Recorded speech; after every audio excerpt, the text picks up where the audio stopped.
Hello friends, எல்லாருக்கும் வணக்கம் and welcome back to our channel. Stay tuned with Ray. இன்றைக்கி நம்ம சேனலில் டீ கடையில் சாப்பிட்ற மாதிரி நல்லா மொறுன்னு புசு புசுன்னு வாழைக்காய் பஜ்ஜி எப்படி வீட்டிலையே ரொம்ப டேஸ்டியாக செய்கிறதுன்னு தான் பார்க்க போகிறோம். ஸோ வாங்க எப்படி செய்கிறதுன்னு வீடியோக்குள்ளே போய் பார்க்கலாம்.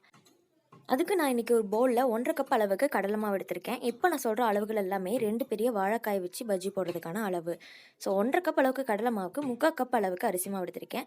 இது எப்படின்னு பார்த்தீங்கன்னா, ஒரு பங்கு கடலை மாவு அப்படின்னா அரை பங்கு அரிசி மாவு எடுத்துக்கணுங்க. அதுதான் கரெக்டான ரேஷியோ. இது கூட தேவையான அளவுக்கு உப்பு சேர்த்துக்கலாம். அண்ட் காரத்துக்கு 1 டீஸ்பூன் அளவுக்கு மிளகாய் தூள் சேர்த்துக்கிறேன். அண்ட் இதுக்கு நல்ல ஒரு பஜ்ஜிக்கு சூப்பரான ஒரு கலர் கொடுக்கணும் அப்படிங்கிறதுக்காக நான் ஃபுட் கலர் சேர்க்கறது இல்லை.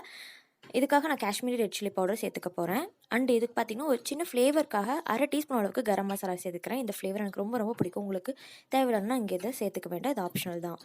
And Kashmiri red chilli powder 1 teaspoon அளவுக்கு சேர்த்துக்கிறேன் ஒரு கலருக்காக. இது எல்லாத்தையுமே ட்ரை இன்க்ரீடியன்ஸ் மிக்ஸ் பண்ணிக்கலாம். ஸோ மசாலா எல்லாமே அங்கன்னு இல்லாமல் கரெக்டாக நமக்கு எல்லா பக்கமுமே வர மாதிரி கிடைக்கும்.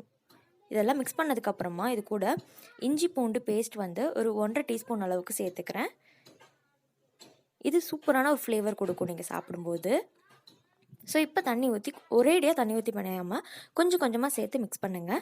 ஃபஸ்ட்டு மாவு வந்து கொஞ்சம் கெட்டியாக இருக்கணும். அதுக்கப்புறமா தண்ணி ஊற்றி அதை லேஸாக அப்படியே நல்லா சாஃப்டாக கொஞ்சம் வாட்டர் கன்சிஸ்டன்சி இருக்கிற மாதிரி நீங்கள் மிக்ஸ் பண்ணணும்.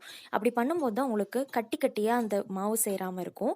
ஸோ வீட்டில் வந்து இந்த மாதிரி மிஸ்டேக்ஸ் தான் நம்ம பண்ணுவோம். இதை வந்து இந்த மாதிரி நீங்கள் ட்ரை பண்ணி பார்த்தீங்கன்னா எந்த இடத்துலையுமே மாவு வந்து உருண்டையாக கட்டி சேராமல் ரொம்பவே அழகாக உங்களுக்கு சூப்பர் கன்சிஸ்டன்சியில் கிடைக்கும்.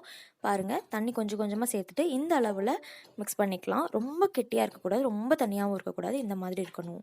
இது கூட 2 பிஞ்ச் அளவுக்கு சோடா உப்பு, ஆப்ப சோடா சொல்லுவோம் இல்லையா, அதை சேர்த்துக்கிறேன். இது நல்லா புஷ்ஷுன்னு நமக்கு கிடைக்கும் எண்ணெயில் போடும்போது. அதுக்காக இது எல்லாத்தையுமே மிக்ஸ் பண்ணதுக்கப்புறமா வாழைக்காய் பார்த்திங்கன்னா, நான் இன்றைக்கி 2 வாழைக்காய் எடுத்திருக்கேன்னு சொன்னேன் இல்லையா, அதை வந்து இந்த மாதிரி சீவி வச்சுருக்கேன்.